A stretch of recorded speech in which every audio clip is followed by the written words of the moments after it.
Hi everyone, welcome back to my YouTube channel Rekha Prakash ಮನೆ ಊಟ. ಇವತ್ತಿನ ಈ ವಿಡಿಯೋದಲ್ಲಿ ನಾಟಿ ಕೀರೆ ಸೊಪ್ಪಿನ ಮೊಸೊಪ್ಪು ಮಾಡೋದು ಹೇಗೆ ಅಂತ ನೋಡ್ಕೊಳ್ಳೋಣ. ಅದನ್ನು ನಾನು ಹಸಿ ಅವರೆಕಾಳನ್ನ ಬಳಸಿ ಮಾಡಿದ್ದೀನಿ ನೆಂಚ್ಕೊಳ್ಳೋಕ್ಕೆ. ತುಂಬ ಟೇಸ್ಟಿಯಾಗಿರುತ್ತೆ. ಸಿಂಪಲ್ಲಾಗಿ ಮಾಡ್ಕೊಳ್ಳೋಣ. ಬಿಸಿ ಮುದ್ದೆ ಜೊತೆ ತುಂಬ ಚೆನ್ನಾಗಿರುತ್ತೆ. ಇನ್ಫ್ಯಾಕ್ಟ್ ನಾಟಿ ಕೀರೆ ಸೊಪ್ಪಾಗಿರೋದ್ರಿಂದ ಬಹಳ ಟೇಸ್ಟಿಯಾಗಿ ಬರುತ್ತೆ ಅಂತ ಹೇಳ್ಬೋದು. ಬನ್ನಿ ಹಾಗಿದ್ರೆ ಹೇಗೆ ಮಾಡೋದು ನೋಡ್ಕೊಳ್ಳೋಣ. ಮೊದಲಿಗೆ ನಾನು ಹಸಿ ಅವರೆಕಾಯಿನ ಸ್ವಲ್ಪ ಬೇಯಿಸಿ ಎತ್ತಿಟ್ಕೋತೀನಿ. ಬೇಯಿಸ್ಬೇಕಾದ್ರೆ ಸ್ವಲ್ಪ ಉಪ್ಪನ್ನ ಹಾಕಿ ಬೇಯಿಸ್ಕೊತೀನಿ. ಕಾಳಿಗೆ ಎಷ್ಟು ಬೇಕೋ ಅಷ್ಟನ್ನು ಮಾತ್ರ. ಇನ್ನೊಂದು ಸ್ಟೌವಲ್ಲಿ ಸೊಪ್ಪನ್ನ ಬೇಯಿಸ್ಕೊಳ್ಳೋಣ. ಸೊಪ್ಪು ಬೇಯಿಸ್ಕೊಳ್ಳೋಕ್ಕೆ ಸ್ವಲ್ಪ ನೀರನ್ನು ಬಿಸಿ ಮಾಡೋಕೆ ಇಟ್ಕೊಂಡಿದ್ದೀನಿ. ಅದಕ್ಕೆ ಇವಾಗ 2 ಟೊಮ್ಯಾಟೊ, ಸ್ವಲ್ಪ ಬೆಳ್ಳುಳ್ಳಿ ಮತ್ತು ಕ್ಲೀನಾಗಿ ತೊಳೆದಿರುವಂಥ ನಾಟಿ ಕೀರೆ ಸೊಪ್ಪನ್ನು ಸೇರಿಸ್ಬಿಟ್ಟು ಬೇಯಿಸ್ಕೋಬೇಕಾಗತ್ತೆ. ಮೊದಲಿಗೆ ಇದನ್ನು ನೀಟಾಗಿ ಬೇಯಿಸ್ಕೋಬೇಕು, ಆಮೇಲೆ ಸ್ವಲ್ಪ ತಣ್ಣಗಾಗಕ್ಕೆ ಬಿಡಬೇಕಾಗತ್ತೆ. ಇವಾಗ ನಾನು ಇಲ್ಲಿ ಪ್ಲೇಟ್ನ ಮುಚ್ಚಿ ಕಂಪ್ಲೀಟಾಗಿ ಬೇಯಿಸ್ಕೊತೀನಿ. ಸ್ವಲ್ಪ ಹೊತ್ತಾದಮೇಲೆ ನೋಡಿ ಪ್ಲೇಟ್ನ ತೆಗೆದು ನೀಟಾಗಿ ತಿರುಗಿಸ್ಕೊಂಡು ಮತ್ತೆ ಸ್ವಲ್ಪ ಬೇಯಿಸ್ಕೊತೀನಿ. ಒಂದು 2 ನಿಮಿಷ ಮೀಡಿಯಮ್ ಫ್ಲೇಮಲ್ಲಿ ಇಟ್ಕೊಂಡು ಸೊಪ್ಪನ್ನ ಬೇಯಿಸ್ಕೊಂಡ್ರೆ ಸೊಪ್ಪು ಬೇಯುತ್ತೆ, ನಾಟಿ ಕೀರೆ ಸೊಪ್ಪು. ಅದನ್ನು ಇವಾಗ ತಣ್ಣಗಾಗೋಕ್ಕೆ ಬಿಡಬೇಕಾಗುತ್ತೆ. ನಾನು ಈ ಥರ ಸೊಪ್ಪು ಸೋರಾಕೊಂಡಿದ್ದೀನಿ.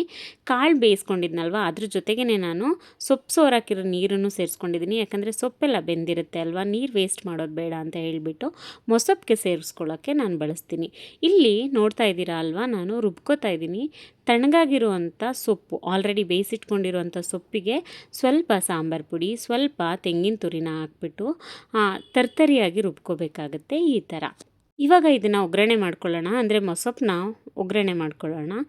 ಮೊದಲಿಗೆ ಒಂದು ಪಾತ್ರೆ ಇಟ್ಕೊಂಡು ಅದಕ್ಕೆ ಸ್ವಲ್ಪ ಎಣ್ಣೆ ಸೇರಿಸ್ಕೋಬೇಕಾಗತ್ತೆ.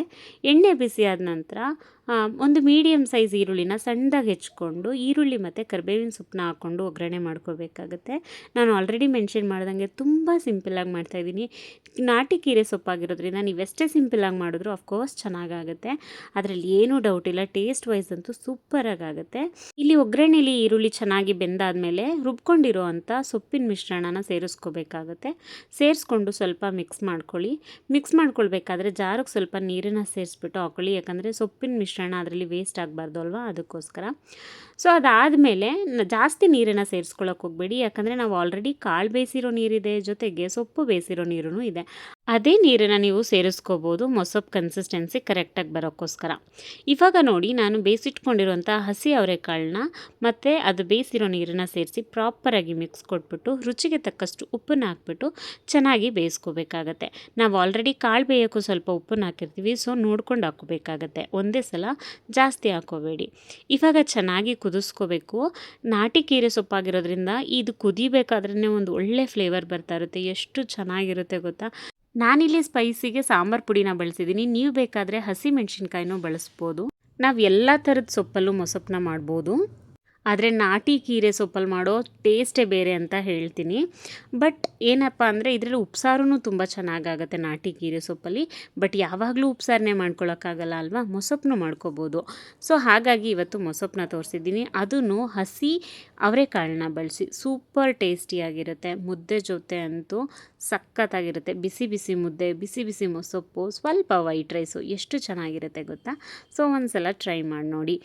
ಇದಾಗಿತ್ತು ಇವತ್ತಿನ ಸ್ಪೆಷಲ್ ರೆಸಿಪಿ. ಯಾರೆಲ್ಲ ನನ್ನ ಚಾನಲ್ನ ಇನ್ನೂ ಸಬ್ಸ್ಕ್ರೈಬ್ ಮಾಡ್ಕೊಳ್ದಲ್ಲೇ ನೋಡ್ತಾ ಇದ್ದೀರಾ, ಪ್ಲೀಸ್ ಒಂದು ಸಬ್ಸ್ಕ್ರೈಬ್ ಮಾಡ್ಕೊಂಡು ನೋಡಿ. ಹಾಗೆ ಈ ವಿಡಿಯೋ ನಿಮ್ಗೆ ಇಷ್ಟ ಆಗಿದ್ರೆ ದಯವಿಟ್ಟು ಲೈಕ್ ಮಾಡಿ, ಶೇರ್ ಮಾಡಿ, ಹಾಗೆ ಕಾಮೆಂಟ್ ಮಾಡಿ. ರೆಸಿಪಿನ ನೀವು ಒಂದ್ಸಲ ಟ್ರೈ ಮಾಡಿ, ಖಂಡಿತ ನಿಮಗೂ ಇಷ್ಟ ಆಗುತ್ತೆ.